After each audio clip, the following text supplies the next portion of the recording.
하셔서 세상을 절대로 포기 못 하시기 때문에 너희들 아무리 세상에서 머물러 있으려고 그래도 하나님이 너희들 절대로 포기 안 한다. 그 말만 해주라고 그랬습니다. 잘했습니까? 박수 한번 쳐주실래요? 그렇죠? 예, 우리가 세상을 사랑하는 것보다요, 사실은 하나님이 세상 사랑하는 게 더 큽니다. 얼마나 사랑하시는지 아들까지 주시잖아요. 아들까지 주셔서 세상을 구원해 내셨어요. 그러니까 물론 거기서 세상은 다른 의미지만 우리 아들들, 우리 친구들이 세상 사랑하는 거 좋은 눈으로 봐주시길 바랍니다. 그 세상 사랑하다가 거기서 하나님 만나면 되잖아요. 그렇죠? 우리 주님도 탕자가 돼가지고 세상에 내려오셔서 탕자들이 가는 곳, 이 땅에 하나님 떠나 탕자들이 가는 곳까지 끝까지 쫓아가셨잖아요, 주님이. 돼지로 쥐염염려 먹는 데까지 찾아가시고 지옥에까지 끝까지 따라가시는 유도탄 같은 사랑을 하시는 분이 우리 주님이시니까 우리가 닥달한다고 애들이 돌아오지 않습니다.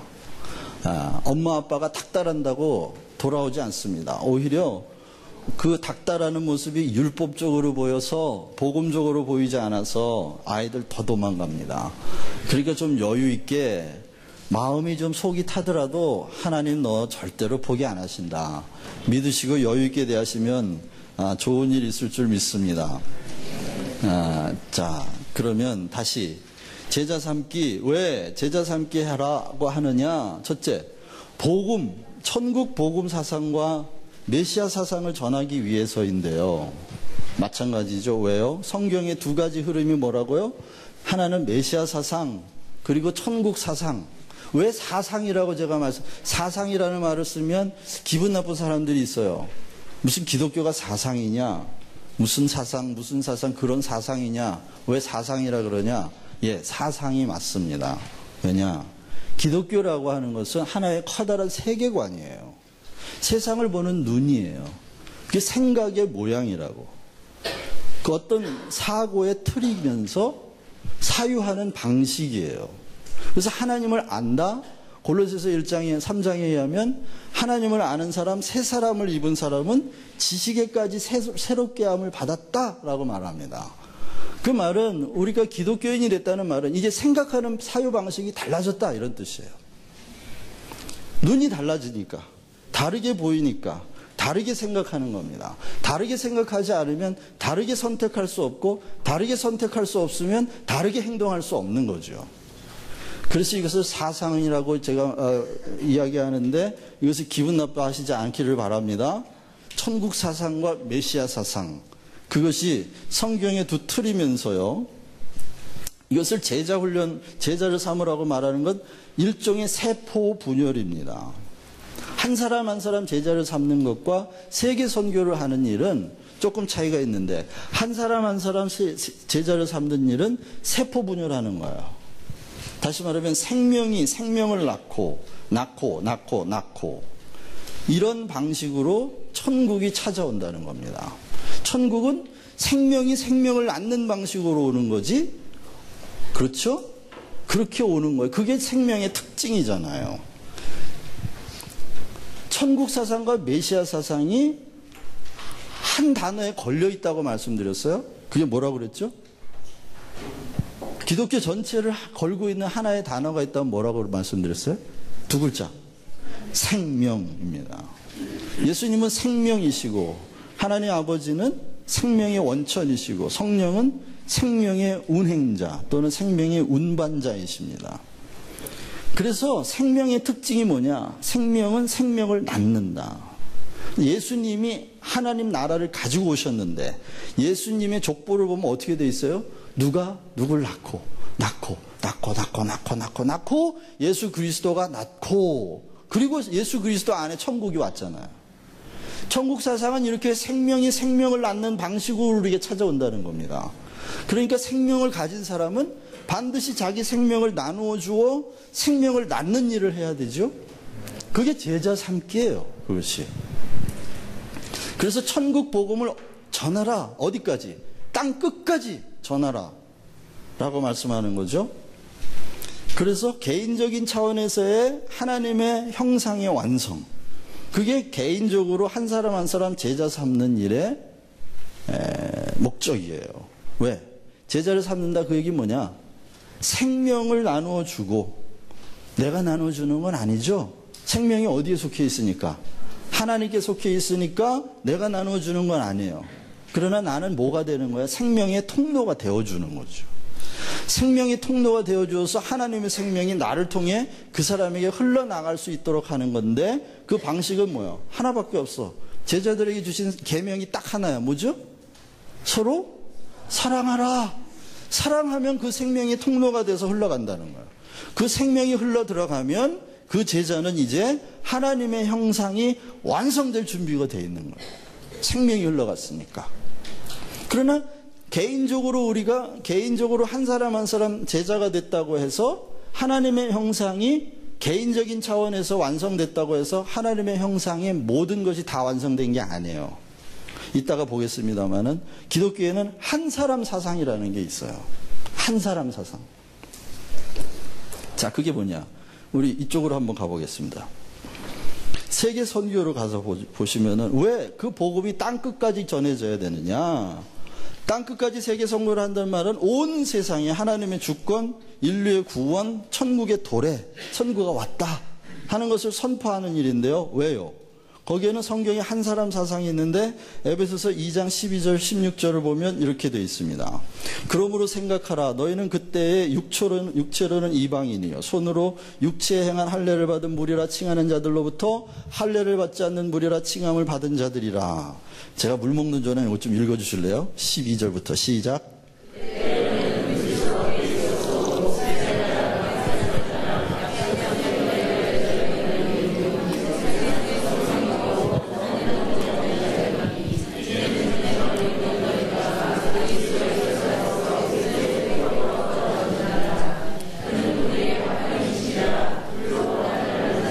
잠깐 거기 보세요. 그는 우리의 화평이신지라 둘로 하나를 만드사. 하나를. 원수된 것과 중간에 막힌 담을 자기 육체로 하시고 법조문으로 된 계명의 율법을 폐하셨으니 이는 둘로 자기 안에서 새 사람을 지어 화평하게 하시고, 이게 한 사람 사상이에요. 다시 말하면 하나님은 한 사람을 만드셨대요. 한 사람. 머리는 그리스도, 몸은 온 성도들이 한 사람을 이루고 있다는 거예요. 한 사람을. 지어 화평케 하시고 또 십자가로 이 둘을 한 몸으로 하나님과 화목하게 하려 하심이라. 이렇게 말씀하죠. 자, 이 한 사람이 뭐예요? 교회예요, 교회. 예수 그리스도가 머리, 온 성도는 몸이 돼서 한 몸을 이룬다. 몸이 하나니까 한 사람이죠. 이 한 사람이 바로 우리가 입어야 할 새 사람이에요. 이게. 그럼 옛사람은 뭘까요? 옛사람은 나 개인을 포함해서 아담에 속해 있는 모든 옛창조에 속한 사람들이 다 옛사람이에요. 그러니까 우리가 자기를 부인한다는 말의 개념이 이제 확장되죠? 자기를 부인한다는 말은 나 개인만 부인하는 걸로는 안 되는 거예요. 세상을 부인해야 되는데, 왜? 십자가는 내 개인이 예수 그리스도의 죽음 안에 나의 죽음이 내포됐다는 의미이기도 하지만 세상에 대하여 죽었다고 바울이 얘기하잖아요. 세상도 옛사람이야, 나의 옛사람. 그래서 세상을 사랑하지 말라. 세상에서 오는 것은 다 정욕적이요 마귀적이라 얘기하죠. 자기를 부인한다는 말은 이렇게 세상에 대하여 내가 죽었다. 세상도 죽었다. 나도 죽었다. 다시 말하면 옛사람 아담을 비롯한 아담에 속한 모든 사람을 다 부인하는 것이 자기를 부인하는 거예요. 그런데 이따가 할게요. 네, 이따가 할게요. 자, 그래서 이 한 사람 사상이라는 게 있는데, 한 사람 사상에는요, 무슨 뜻이냐? 부부는 전체와 연결되어 있다는. 우리 한 사람 한 사람이 다 세포라면 이 세포는 몸 안에 포함되어 있죠. 몸을 떠난 부분, 전체를 떠난 부분은 아무 의미가 없다는 거예요. 그래서 나와 세상은 하나다 입니다. 나와 세상은 하나예요. 이게 기독교인들이 놓치고 있는 생각이라고요. 성경은 분명하게 말하고 있는 거예요. 나와 세상은 하나예요. 세상이 없으면 나도 없어요. 내가 없으면 세상도 없어요. 그래서 세계 선교에는 바로 이런 의미가 있는 거예요. 세계 선교는 무슨 기독교가 세상을 제패하는 기독교 패권주의를 전하는 게 아닙니다. 오히려 어떻게 해요? 세상에 가서 당신과 나는 하나입니다. 당신과 나는 하나가 되어야 됩니다. 우리가 하나가 되는 길은 하나님의 사랑밖에 없습니다. 라고 마음을 열고 네가 없으면 나도 없다. 내가 없으면 너도 없다. 라는 사상을 전하는 거예요. 그것이 바로 세계 선교를 하는 이유라고요. 그러면 나와 가족이 하나죠? 나와 교회가 하나죠? 나와 사회가 하나죠? 나와 국가가 하나죠? 나와 온 세계가 하나예요. 이 사상을 놓치고 있기 때문에 기독교인들이 너무 이기적으로 기독교를 이용해서 자기를 부인하는 게 아니라 자기를 확대하려고 한단 말이죠. 나를 부인하면 전체와 내가 하나가 될 텐데 자기를 확대시키니까 전체를 자기에게서 떼버리고 자기 스스로가 전체에서 분리되는 거예요. 그건 하나님의 뜻이 아니에요. 선교한다는 말은 우리가 세력을 넓혀가지고 교회를 확장시킨단 말이 아니에요. 오히려 교회가 세상 속에 녹아져서 당신과 나는 하나입니다. 당신이 없으면 나도 없습니다. 당신이 우리 안으로 들어와서 하나님의 정한 이방인의 수가 차야 우리가 전체적으로 완성이 됩니다. 제발 들어와 주세요. 가서 부탁하러 가는 거예요. 무슨 말씀인지 아시겠어요? 그래서 주님이 너희가 세상의 빛이요 소금이다 라고 말하는데 요즘 선교사들은 어떻게 해요? 가서 안 믿으면 지옥, 불신 지옥, 뭐죠? 예수 천당 불신 지옥. 그래가지고 나는 예수 편이니까 천국 편이고 너는 예수 안 믿으니까 불신 편이고 지옥 편이다 하고 이렇게 둘을 갈라요? 그러면 들어옵니까? 안 들어오죠. 그들이 안 들어오면 하나님의 정한 이방인의 숫자가 차지 않으면 한 사람 한 사람 개개인으로는 하나님의 형상이 개인적으로 완성되는지 모르지만 이것이 전체 몸으로서의 그리스도의 형상, 하나님의 형상. 이를 좀 봐요. 하나님이 아담 한 사람을 하나님의 형상으로 만들어 놓고 보시기에 좋았더라 하시면서 아담에게 뭘 명령하시죠? 생육하고 번성하여 땅에 충만하라. 그건 무슨 얘기냐면 하나님은 아담 한 사람을 보면서 온 세상에 하나님의 형상으로 가득 차는 걸 보신 거예요. 하나님의 형상, 아담을 통해 수없이 많은 사람들이 나와가지고 한 몸을 이루어 하나님의 형상이 온 세상을 덮고 있는 걸 보시는 거예요, 지금. 그러니까 하나님의 형상이라고 그럴 때 한 사람 한 사람 개인으로만 볼 게 아니에요. 이 개체로만 볼 게 아니에요. 한 사람 한 사람이 개체로서의 하나님의 형상이 맞아요.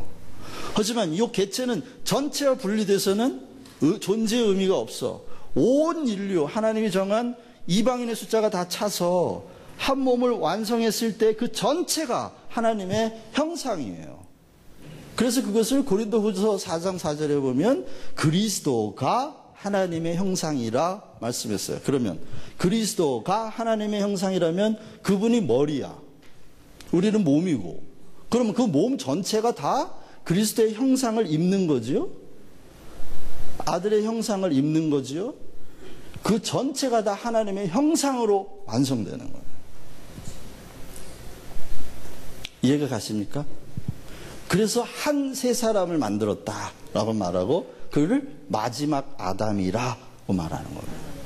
그럼 예수 그리스도 안에 있는 사람은 다 하나님의 형상으로서의 한 사람이란 말이죠.